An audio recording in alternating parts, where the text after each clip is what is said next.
Welcome to Mindzilla. I'm Jess. And I'm Luke, and no, I don't know why I agreed to this either. Each week, we kick things off by judging and advising strangers on Reddit before tumbling headfirst into conspiracies and interdimensional nonsense. Jess digs for the truth, I mostly sit here questioning my life choices.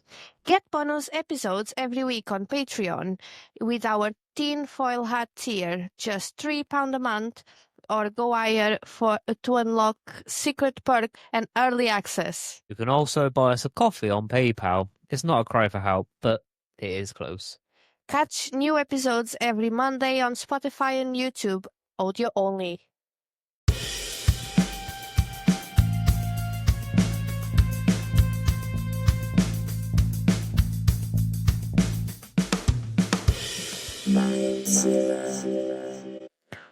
Let's get into Am I the Asshole? So, this week, am I the asshole for refusing to keep doing chores at my ex's house after moving out? I, 44 male, am in the process of divorcing. We have 3 young children, a 6-year-old, a 3-year-old twins. I moved out a few weeks ago, but until recently, I was still going to my ex-wife's house twice a day, arriving around 7 in the morning to get the kids ready for school and returning in the evening to take care of dinner, baths, and bedtime, usually leaving after 10:30. I asked for the divorce 2 months ago. From the beginning, she agreed that she should have shared custody. However, in practice, the children have only been staying at her house, and I've been going there every day to take care of them. Before the separation, we had an informal division of household tasks. I was usually in charge of cleaning the kitchen, managing the trash, and making the beds. She handled the laundry. After I moved out, she continued to expect me to take care of the same chores, and I did for several weeks, despite no longer living there. We live about 10 minutes apart by car. There is a bus line between our areas, but it requires walking at both ends and only runs every hour, or every 30 minutes during peak hours. I've constantly taken taxis, which cost around $25 per round trip. We still co-own a car. I asked to take it with me at night so I could return home after putting the kids to bed, especially since I was often back at her place by 7. She refused, saying she wanted the car in case of emergencies. I offered to return immediately if anything happened, and pointed out that she would likely spend more time managing all 3 kids on her own than it would take me to drive there. She still said no. A few days ago, during a mediation session, I said that I would no longer be coming to her house every morning and night. I offered 2 alternatives. 1, spend time with the kids in the afternoon outside her home. Or 2, start overnight staying at my place, which is already fully prepared to accommodate them. She rejected both options. She also seemed genuinely surprised that I was upset about how she had treated me during the previous weeks. From her point of view, she believed she had been acting reasonably. Some examples of how I was being treated. One evening, after I had prepared dinner, fed the kids, and was cleaning the kitchen, including dishes she had used, she remained at the table during dessert. Then she came into the kitchen and said, in a rather dismissive tone, "It would be nice if you come to the table to help me with the kids." Another time, She asked me to cook for her and a guest that she invited over. I did, and then she made a mocking comment about the food. She consistently left the kitchen uncleaned, assuming I would deal with it. When I said I was stepping back from the daily visits, she told me I was going back on my word. But from my perspective, I never agreed to maintain the same dynamic indefinitely after moving out. So, am I the asshole to deciding to stop going to her house every day and setting some boundaries? No. Although she wants a slave. Wants someone to come, cook, clean, look after everything, and doesn't give any help to him. Wouldn't lend him the car while he's back and forth. Especially if he leaves at 10:30 and then returns 7 in the morning. Yeah. Didn't say who she wants, didn't it? I think so, yeah. I mean, yeah, I understand the way she acts if he wants a divorce from her because it sounds like she wants a slave, not a partner. Mm. So, no. She might be doing this to get back at him as well, now that they are separating. Yeah, but all she done was the washing while he did every other household chore. Yeah. Washing's not a big task. No. Definitely doesn't take the whole day to do washing. No. Well, what he said, she done washing and he done everything else. Or apparently he said they done two tasks. But only said she does washing. Yeah, just the clothes washing, which is a lot if you have 3 kids. It's a lot, but and- it's also not the whole day. No. Because you're waiting for the washing to go in and waiting for it to be washed. And then take it out and put it in the washing tumble dryer if not built in. Yeah. That whole time she's got spare time. And then asking him to come around and cook for a guest. What the hell? Fair play for him to do it. I would have turned around and went, not a chance in hell. Would not be doing that. No. If it's a shared car, if she's not using the car, I understand about emergencies, but he's willing to come back for the emergency. No, he's not the asshole. She is a piece of work. Yeah. I would have definitely got a divorce from her if she was acting like that. Yeah, I think I would too. I'm trying to see if there is any updates or anything. We have a top comment, but he seemed to have deleted the post since. Maybe she found the post. Top comment on it, though, is not the asshole. You need to contact a lawyer ASAP. You cannot negotiate with your soon-to-be ex-wife. She wants what she wants and not necessarily good for you or the kids. This isn't working and you need to formalize the divorce process through a lawyer. And so that custody and the splitting assets get handled formally.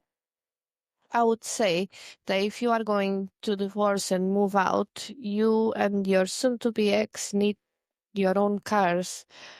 How that is handled is up to you and the lawyer. But you cannot be divorced, living separately, and sharing a car. That's a very good point. You need to think about what kind of custody, time you want with your children, how you are going to accomplish that. Does your new place have bedrooms for them to stay overnight, and what you need, for example, a car of your own to do your share of the parenting? But if he's doing majority of everything for the kids, like he said he takes them to school and stuff, and picks them up. I'm not sure what their dynamic was because I can imagine if he's getting there at 7:30 in the morning, he's getting them ready for school. And if he's there till 10 o'clock. It's a long old day. Yeah, but it doesn't say like whose chores do what? The What, kids. or even outside of the house, if he works full time or not, or if she works full time or not. That's that. It's definitely not the asshole. Yeah. Uh, Yeah, I think so. I still trying to find something, but everyone is on his side. But most of the people are just asking to give more details, which I'm quite keen on having more details before saying asshole or not. hmm. But yeah, she's definitely taking advantage of him, that's for sure. Yeah. All right. Sum up. Yes. The asshole.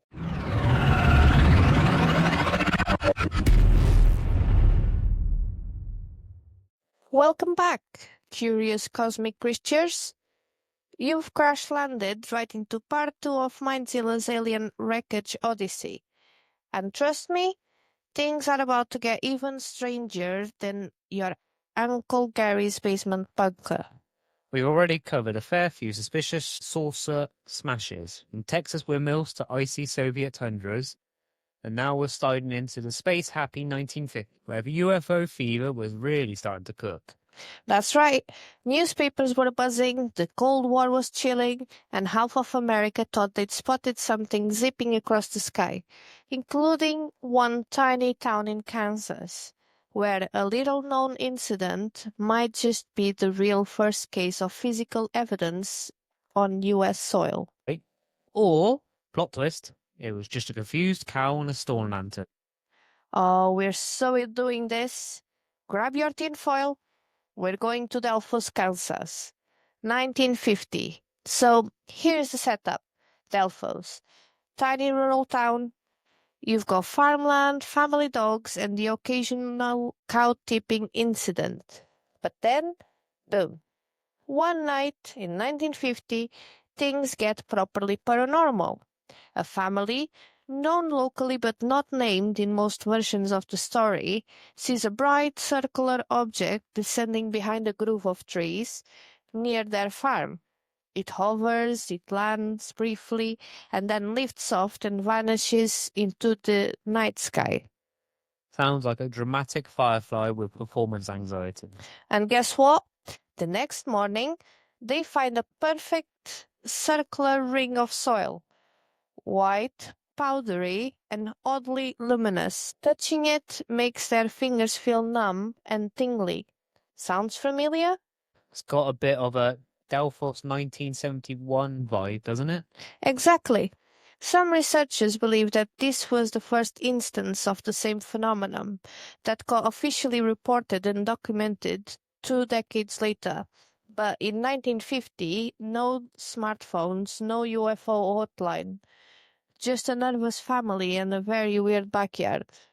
Okay, but did anyone actually test the weird dirt, or are we just talking about flour that escaped the baking competition? Good question. At the time, that case didn't get much traction.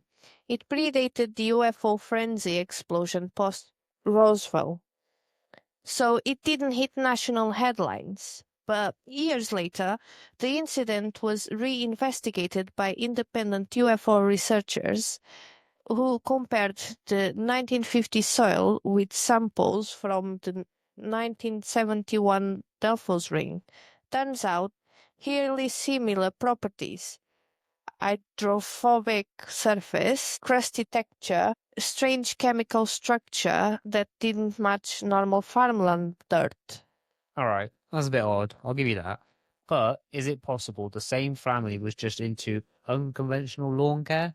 It's always about lawn care with you. Look, either you've got a cosmic rerun happening 2 decades apart, or this Kansas backyard is a secret galactic pit stop. Some ufologists suggest that the 1950 Delphos incident might have involved the same type of craft as the 1971, but perhaps it was kept hush-hush due to the Cold War paranoia. Others believe it shows a pattern of recurring landings, specific terrain, small towns, low radar coverage. It may also be one of the earliest examples of what would later be called trace evidence cases, UFO events where physical changes to the environment remain long after the saucer's gone. So basically, a weird glowing hula hoop in the grass in a town that didn't know what to do with it. Or the very first breadcrumb on a trail of real alien contact. Either way, it sets the stage for the rest of the 50s, where sightings start exploding across the US like confetti at a nuclear-themed disco. Okay, let's get away from here. Imagine this. It's July 1952. The hair stick with Cold War paranoia. People are seeing commies in their cornflakes, and all of a sudden, glowing UFOs start swanning around the skies of Washington, D.C. Around the actual White House. Yes, around the Capitol building, the Pentagon, and National Airport. It's the closest we've ever come to a full-on alien flyby over the heart of government. And no, no one had a clue what to do. Between July 12 and July 29th, 1952, multiple people, air traffic controllers, military pilots, radar operators, and civilians, reported unidentified glowing objects over DC. The key events were July 19 to 20. Air traffic controllers at Washington National Airport spot 7 fast-moving blips on the radar. Pilots flying in the area confirmed visual sightings of bright orange lights zipping and hovering. Radar picks them up again at Andrews Air Force Base. Objects moved in ways that defied known aircraft capabilities. Sudden stops, vertical ascents, 90-degree turns. So that's both visual confirmation and multiple radar hits. That's hard to shrug off. Exactly. Even the Air Force was shook. They scrambled fighter jets twice, but every time the jets show up, the UFOs vanished. This wasn't just some crackpot with binoculars. It made the front page of the Washington Post. Saucers swarm over Capitol, with actual radar evidence backing it up. People flooded emergency lines. UFO reports tripled overnight. Congress started asking questions, and the Air Force was forced to hold the largest press conference since World War II. What do they say? Sorry, our sky had a software update. Basically, they blamed it on something called a temperature inversion, a weird weather quirk where warm air sits over cooler air and it might mess with radar. But come on, temperature inversions don't do a 90-degree turns on Mark II. This evidence was so explosive, it became the tipping point for expanding Project Blue Book, the Air Force's official UFO investigation, which we will get deeper in this project in a later episode. It also clamped down on UFO media coverage to prevent panic. See the Robertson panel in 53. And issuing internal memos on how to manage mass hysteria and avoid Cold War confusion with real UFOs. So in the middle of nuclear brinkmanship, real radar confirmed UFOs were darting around the Capitol, and the official answer was hot air? Yep. Don't worry, just a swamp gas and warm breeze. Classic.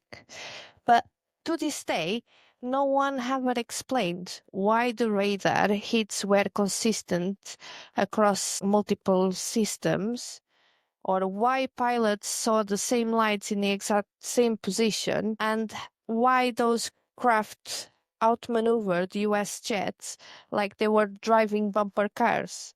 Still one of the most compelling mass sightings in UFO history. Classified Air Force Memos from the time reveal genuine panic and confusion, and modern-day analysts, even former Pentagon insiders, cite the Washington flap as one of the stronger cases for intelligent unknown technology. Alright, I'll admit, radar, pilots, panic, and press conferences is more than your average cow abduction. Thank you. Honestly, this was the mic drop moment before Roswell stole the spotlight. And with its mystery metal and crash test dummies, but DC 1952, that's the one they couldn't hide fast enough.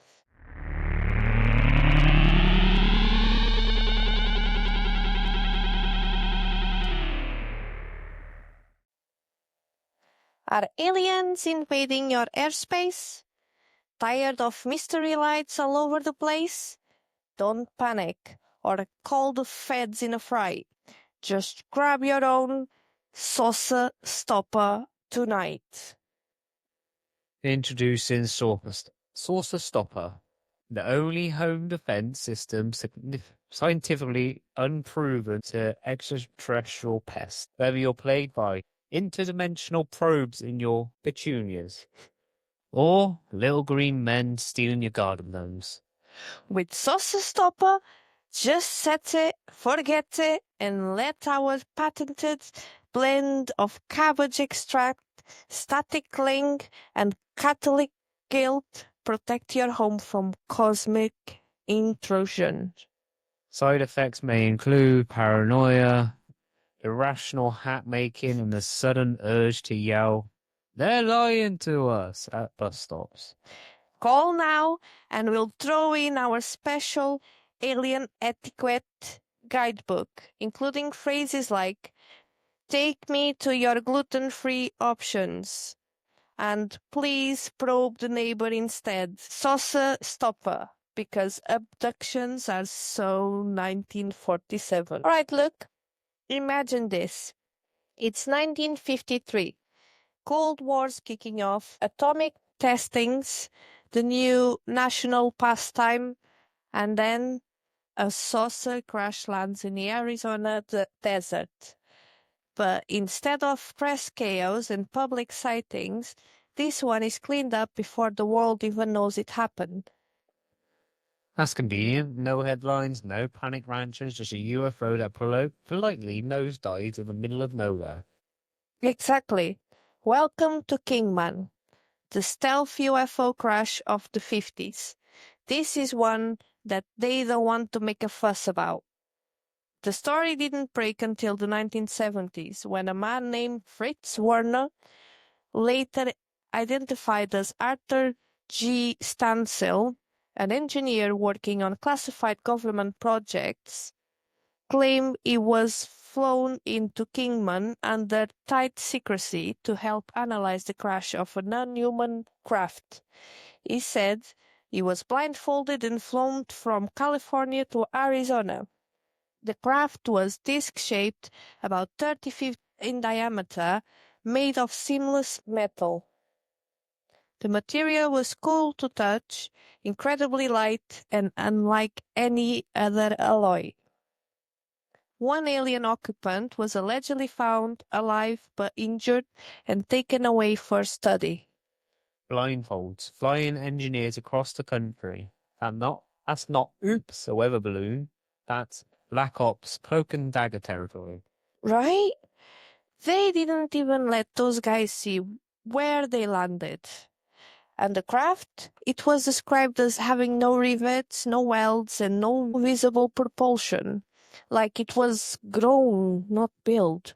According to some expanded reports from others who later came forward, the being was around 4 feet tall, with thin limbs and large eyes. It was wearing a tight-fitting suit, possibly some kind of flight or environmental gear. The retrieval team didn't interact with it.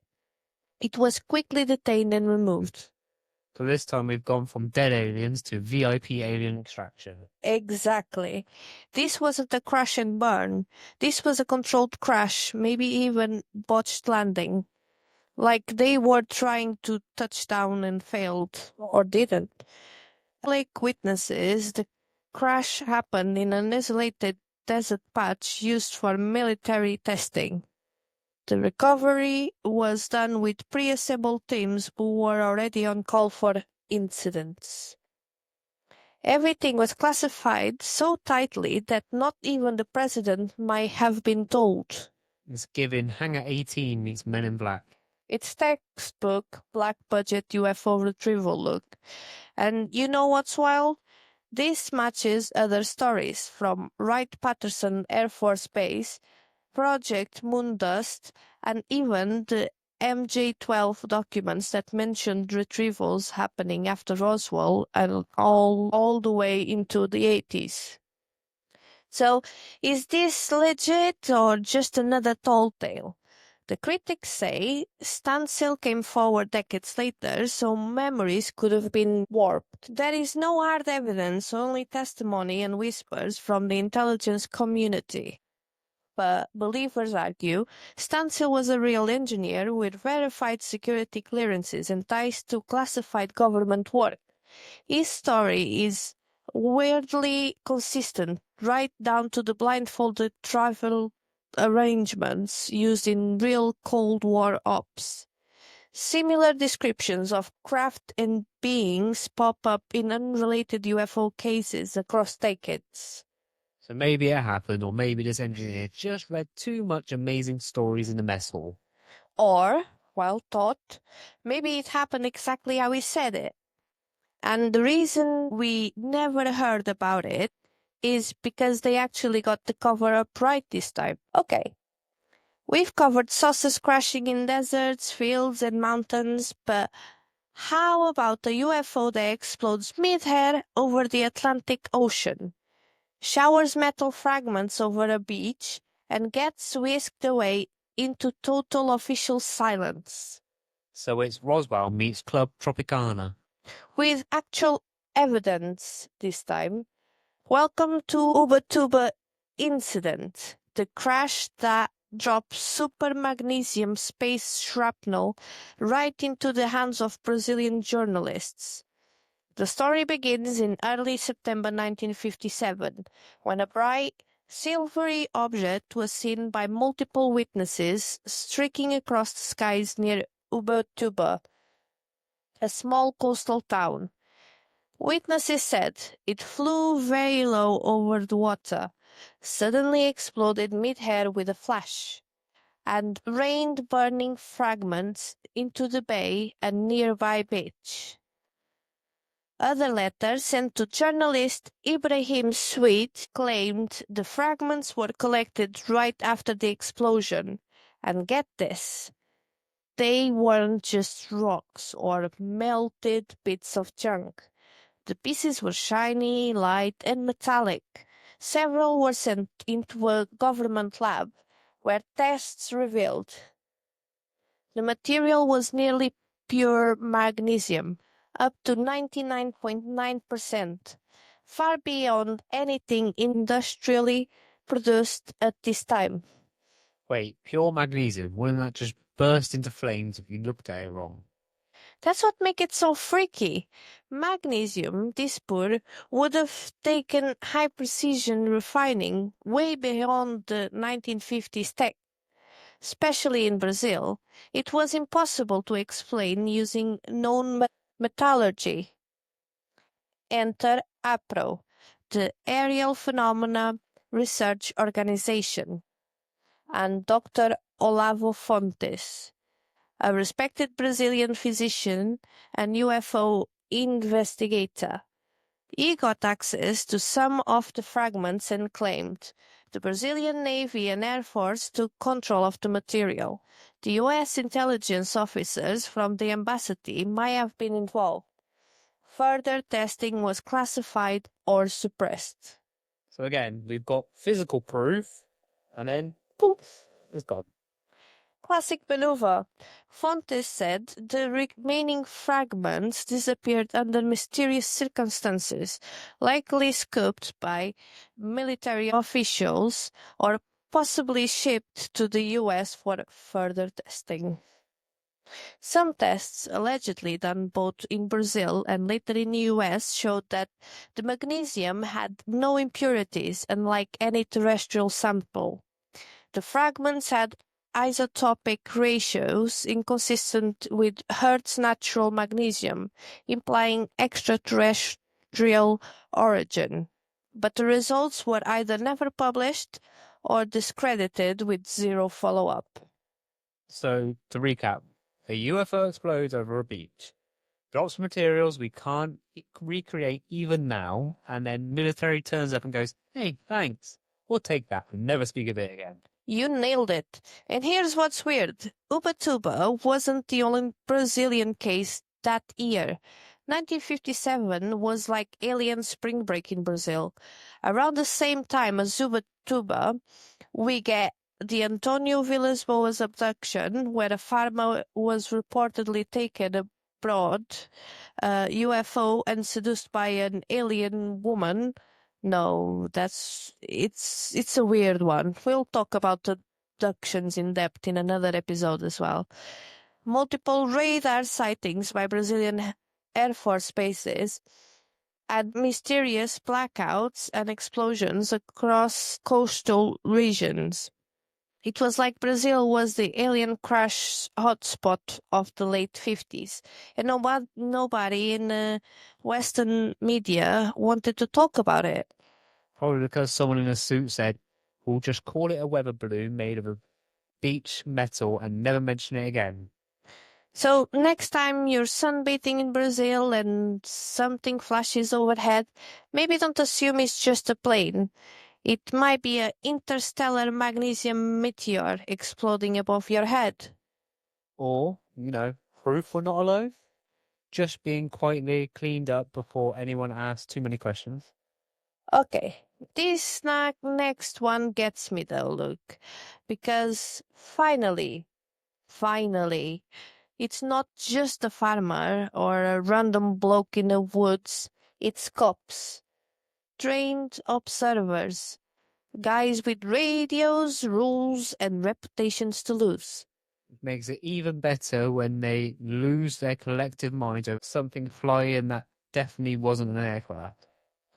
So, on the night of August 13th, 1959, two highway patrolmen, Deputy Charles Hay Carson and Deputy Stanley Scott, were near Corning Road, a rural stretch outside Red Bluff, California, where they saw a huge red light falling from the sky.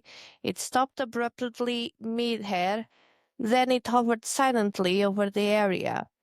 Thinking it was a plane in distress, they tried to follow it. But this is where it goes off the rails, because the thing started moving intelligently, dodging, weaving, changing colors between red, white, and blue-green. It was silent, but moved against the wind, and whenever they got close, it darted away. As they approached the craft, their radio began to go haywire. The car engine struggled, and the object would dim and then reappear miles away in a blink of an eye. Classic close encounters energy. And they're trained to ID aircraft. These guys would know a weather balloon from a flaming satellite. Exactly. They watched the thing for nearly 2 hours, then filed the official report, and weren't the only ones. Multiple witnesses across the country reported the same phenomenon. Local switchboards were flooded with calls. Project Blue Book got involved, and guess what they said? It was just a temperature inversion reflecting a star or planet. Sorry. What? You're telling me a flashing, shape-shifting, fast-moving, silent thing was Venus in a heat wave? Oh, yep. They claimed the atmospheric conditions made it look like it was moving, even though trained cops literally tried to chase it in a car and saw it hovering, darting, and changing color. And remember, radio interference and electromagnetic disturbances aren't symptoms of a Twinkie star.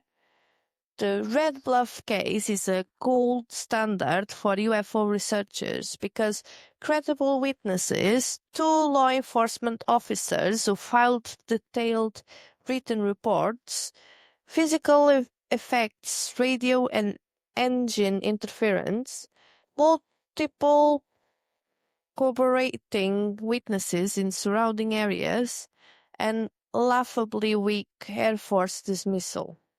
Even skeptical investigators have said this one sticks out like a sore flying thumb. So basically, the more credible the witness, the worse the cover story. Exactly. And this one never had a crash site or recovered craft, but what it lacked in debris, it made up in WTF energy. So let's move on to Socorro, New Mexico. On the menu, one egg-shaped spacecraft, two tiny spacemen, and a cop who wanted absolutely none of it.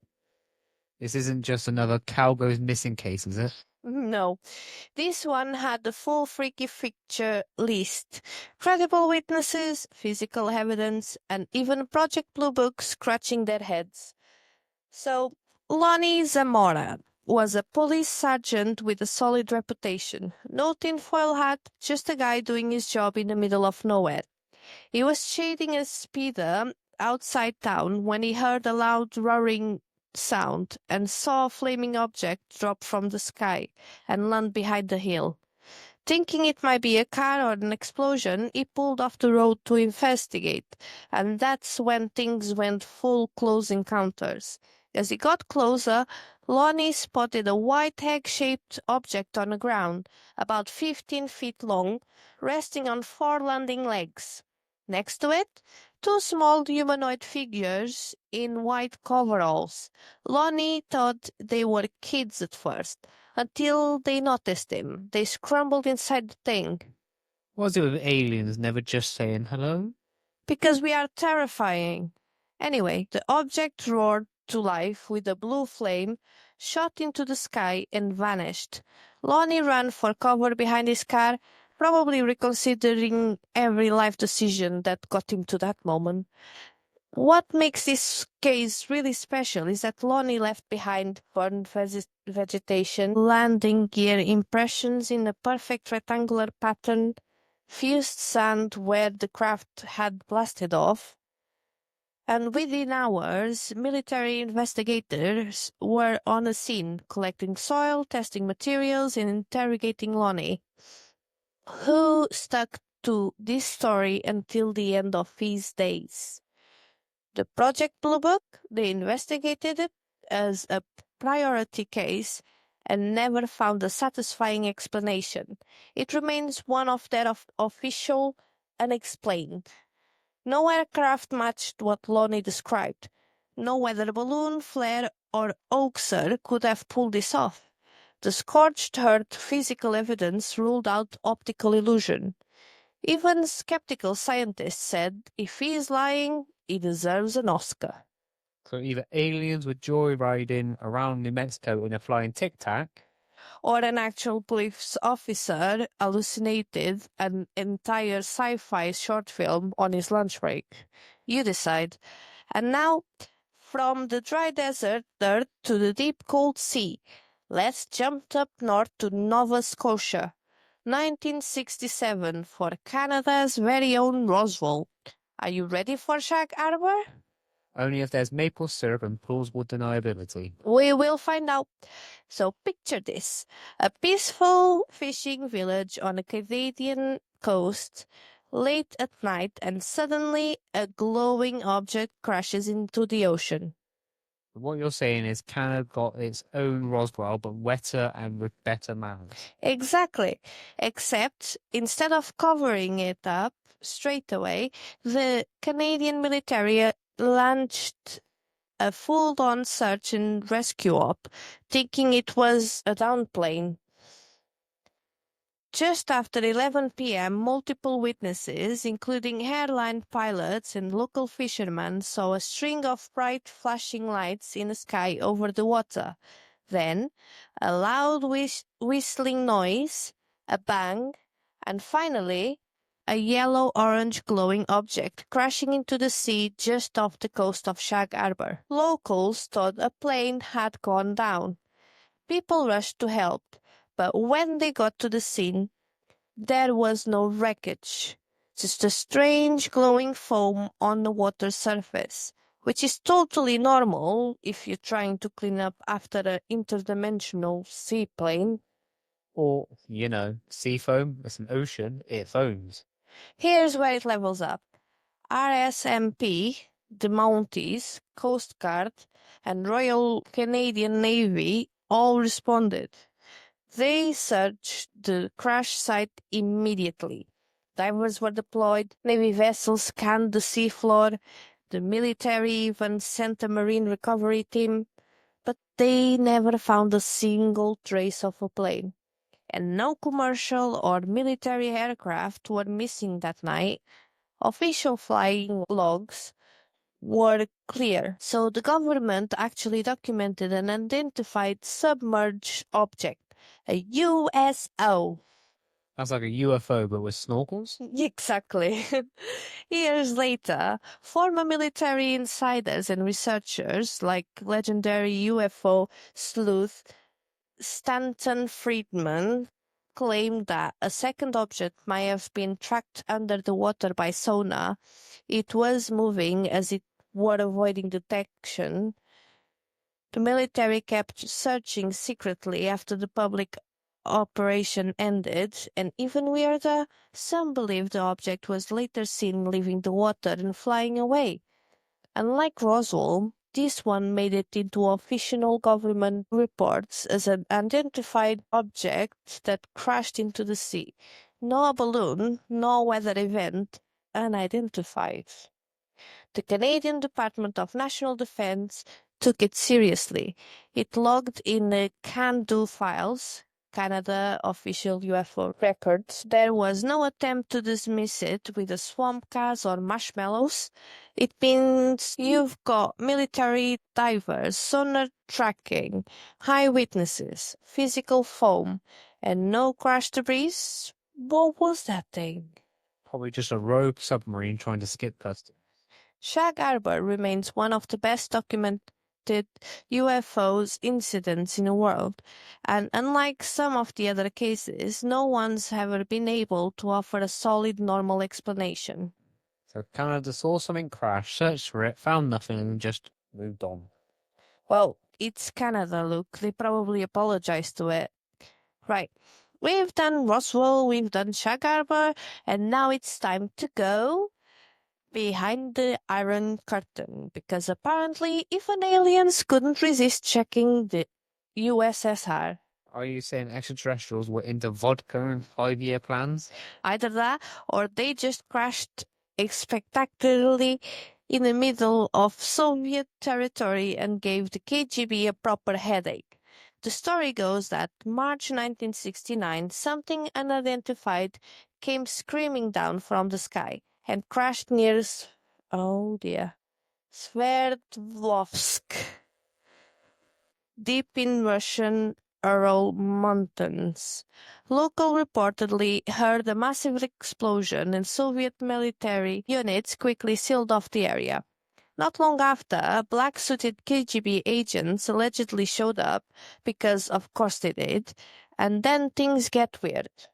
Fast forward to the 1990s, after the fall of the Soviet Union, a black and white film reel resurfaced in the West, supposedly leaked by a former KGB agent, and it shows a crash site with a disc-shaped craft partly embedded in the snow. Soviet soldiers and scientists in hazmat suits securing the area, a metallic wreckage being lifted onto a truck, and most famously, what appears to be dissection of small humanoid alien on a steel slab in a clinical setting. It's like someone filmed the Russian version of Alien Autopsy, but with bleaker light and more mustaches. Is this actual footage or just Cold War cosplay? Let's be real. Oh god. Sverdlov's footage is highly controversial. On one hand, the materials, uniforms, vehicles, and settings look painstakingly accurate to real 1960s Soviet procedures. Russian military historians have said it's tough to fake that level of detail without insider knowledge. But on the other hand, there's no official documentation or credible first-hand testimony to verify the crash. The film could easily have been disinformation, either by Russian intelligence or even Western hoaxers trying to stir the pot during the post-Cold War media frenzy. So it's either real leaked Soviet footage of an alien crash and autopsy, or someone's student film with a sick budget and a borrowed tank. Whether real or not, the Sverdlovsk incident tickles all the right conspiracy nerves. A secretive superpower, a crash hidden in a snowy wilderness, KGB cover-ups, a mysterious alien body, and a leak film that somehow survived Cold War archives. It's a perfect Cold War X-file, with just enough mystery to keep you guessing. So, was Sverdlovsk an actual Soviet crash site or just high-concept propaganda? Well, if aliens did crash in Russia, I hope they at least got some vodka and a fur hat before they were dissected. Priorities. All right, time to take a quick detour from dusty Russia and head to Chihuahua, Mexico, where a UFO might have collided mid-air with a small aircraft, crashed in the desert, and sparked cross-border cover-up. So what you're saying is Roswell, but with jalapenos and geopolitics. Exactly. And possibly a dead recovery team. This one is dark. On August 25, 1954, U.S. air defense radars reportedly picked up an unidentified object entering Mexican airspace from the Gulf of Mexico. And at first, it seemed like a standard plane until it started behaving erratically.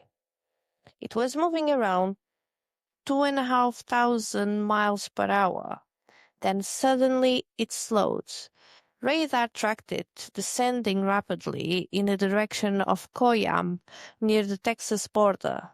A small civilian aircraft vanished from radar in the exact same area at the same time.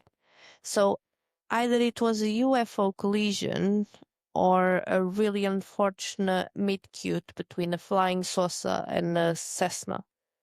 Either way, someone had a really bad Tuesday. According to whistleblower accounts, mostly from former U.S. intelligence insiders, Mexican authorities got the crash site first. A convoy of Mexican military trucks was seen heading to the location and reportedly recovered both the civilian plane wreckage and the strange metallic craft, roughly 16 feet in diameter, shaped like a disc. But here's the spooky bit. A second U.S. recon team, possibly CIA-linked, went in a few days later and found the entire convoy wiped out. Dead soldiers, abandoned vehicles, and signs of extreme radiation. Okay, that escalated quickly. Depending on which conspiracy camp you pitch your tent in, there is 3 options here. Option 1. The Mexican team mishandled an extremely radioactive alien craft leading to fatal exposure. Option 2. The US covertly eliminated the team to secure the craft themselves. Option 3.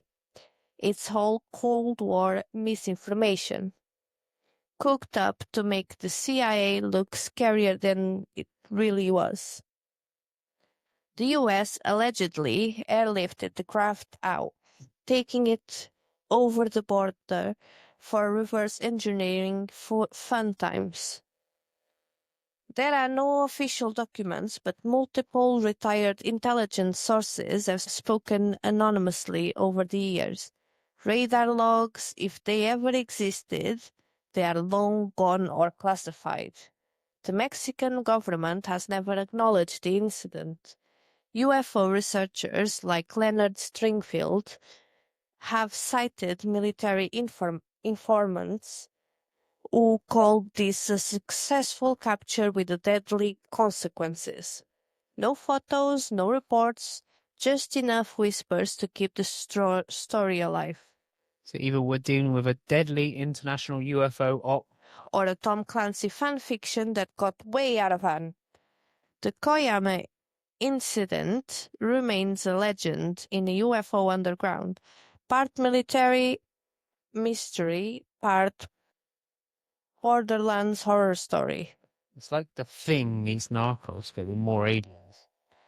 Alright, let's get another trip back to Brazil. Not for carnival, but for military-led UFO investigation in Amazon jungle. And I swear this one reads like a sci-fi horror movie with receipts. So we're talking aliens in the rainforest. Aliens in the actual jungle, attacking civilians with beams of light. And guess what? The Brazilian Air Force documented it. It all started in late 1977, when residents of Colares Island, a fishing village in the state of Pará, began reporting strange glowing objects in the sky. They weren't just harmless little lights. They would descend rapidly from the sky, emit focused beams of colored light, paralyze or injure people they hit. And locals nicknamed it the Chupa Chupas. No joke, because the lights were said to suck blood or energy from their victims. Wait, vampire UFOs, is that what we're doing now? Yeah, literally sky vampires. And the injuries were medically verified. Doctors treating the victims documented burn-like lesions on the neck and chest, temporary paralysis and weakness. Some claimed memory loss of feeling drained. A few cases including anemia and blood loss. And here the kicker. Over 80 official cases were logged. People were terrified. All villages were abandoned at night. Okay, but what did the authorities say? I'm so glad you asked. In response to the panic, Brazilian Air Force launched a classified mission to investigate. It was led by Captain Holanda, and the operation was active from September to December 1977. They didn't just show up with clipboards either. The team included military officers, medical experts, night vision cameras, radar and photographic gear, boats patrolling the Amazon waterways, and guess what? They actually saw the objects. They took hundreds of photos, recorded detailed witness testimony, created sketches and diagrams, observed aerial objects performing impossible maneuvers. So they literally had a military UFO encounter force in the jungle. Did they ever release the findings? The files remained classified for over 20 years, until the late 1990s, when some documents and photos were declassified. But the real twist came in 1997, when Captain Hollanda himself went public. He gave a bombshell interview, saying the UFO were real physical objects, not just lights. They were exhibited intelligent behavior and targeted humans deliberately. He believed they were monitoring or experimenting on people. He was warned by his superiors not to dig too deep. And then, a few moments later, Hollanda was found dead.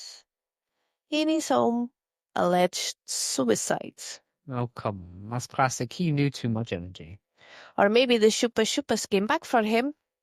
To this day, there is no solid explanation has ever been given for the sightings.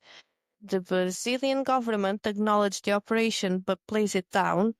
The official line is unexplained aerial phenomena, but with dozens of injured civilians, military witnesses, photographic evidence, and a very dead commander, this remains one of the most legit, terrifying, and well-documented UFO cases in history. So, lights in the jungle that zap people with radiation beams. That's basically what the files say. I need a flashlight, a garlic necklace, and a very long vacation from Earth. Next up, we're heading into your mainland. Let's do Suffolk. Oh dear, I knew this was coming. It's time to roll out the mystery of the fences red carpet for one of the most bonkers and well-documented UFO cases ever on British soil. You mean the one where American military lads run around the woods chasing lights while a glowing spacecraft played peekaboo behind the trees? Yes, that's just night one. Let's set the scene. It's Boxing Day 1980. Two U.S. Air Force bases in Suffolk, Bentwaters and Woodbridge, are on alert. Both were NATO bases with nuclear weapons stations there. That means high security, highly trained personnel, and lots of things that weren't supposed to go bump in the night. Just after midnight on December 26, Airman John Burroughs and Jim Peniston spotted unusual lights in Rendlesham Forest. Thinking maybe a downed aircraft or a security breach, they went in for a look. And what did they find? A metallic triangular craft with strange symbols on the side. It was glowing, hovering just above the ground. No sound, totally silent. When Peniston touched it, he said his mind was flooded with binary code, and then poof, it vanished. Binary code, like Matrix stuff. Yeah, he wrote it down in a notebook later, and years later, someone translated it. It was coordinates to ancient sites all over the world. Over the next 2 nights, more military personnel saw strange lights, red and white orbs floating through the trees, beams of light shining down into the weapon storage areas, electrical interference with radio and vehicles. And then Deputy Base Commander Lieutenant Colonel Charles Holt got involved. He personally led the team into the forest one night and bought a Geiger counter and a tape recorder. Yes, that is a real audio recording. On this tape, you can hear Holt and his men reacting in real time, descriptions of light splitting, moving, and hovering. It's coming this way. It's beaming down. There is no doubt about it. This is actual military brass recording a live UFO encounter. Yep. That's why Rendlesham's legit. Not just randoms. Trained Cybermen on nuclear bases backed by audio recordings, physical traces, and witness statements. The aftermath and the evidence. So let's have a look into it. Radiation levels are at the landing site were off the charts for that area. The ground showed impressions of a triangular formation. Trees had scorch marks. The MOD brushed it off, saying no threat to national security. Classic. But Alt went public years later, saying it was a cover-up. Even Nick Pope, the UK's own Mulder, called it one of the best cases ever. Having a look into the binary code twists, years later, Peniston revealed he wrote 16 pages of binary code the night of the encounter. The code was later analyzed and said to translate into coordinates pointing to the Great Pyramid, Nazca Lines, Temple of Apollo, Sedona vortex points. So aliens were doing ancient archaeology tourism. Apparently, or updating their galactic Google Maps. Nobody knows. The official line is just lights, probably a lighthouse. The Herman still say they saw the craft, though. Still shaken by it. The audio, the notebook, the landing marks, still unexplained. Rendlesham is Britain's most credible and most bonkers UFO incident, and it's still classified in some parts. Next time I go camping in Suffolk, I'm bringing a tinfoil tent and a binary translator. Well, that's another absolute buffet of bonkers for you lot. From Canadian getting slow roasted by intergalactic barbecue grills to Brits chasing disco balls through forests, we are well and truly neck deep in the saucer chaos. Honestly, Jeff, this episode had everything. Burn victims, binary code, and at least one man who tried to reason with aliens in 3 different languages. And let's be honest, the aliens were probably just like, oh no, it's the multilingual human again. Quick, beam him. I will say this, as half of these cases are real, we're either not alone or we've been secretly filming the longest running cosmic prank show in history. And next week, we are cranking the weird up to 11 because part 3 is coming in hot with saucer with no brakes. We're talking UFO crash sites from all over the globe, South America, Asia, Africa, and a few you've never heard of but absolutely should have. We've got mysterious materials, government denials, melted livestock, and of course, deeply suspicious weather balloons. If you're enjoying the madness, make sure to follow Mindzilla wherever you get your pods. Leave us a review or just tell your gran. Gran loves aliens. Gran is an alien. That would explain her bingo winner streak. Anyway, we'll see you next week for Mindzilla Crash Sites Part 3. The Global Saucer Safari. Bring your snacks, your skepticism, and your tinfoil hat. Stay weird, friends. Bye.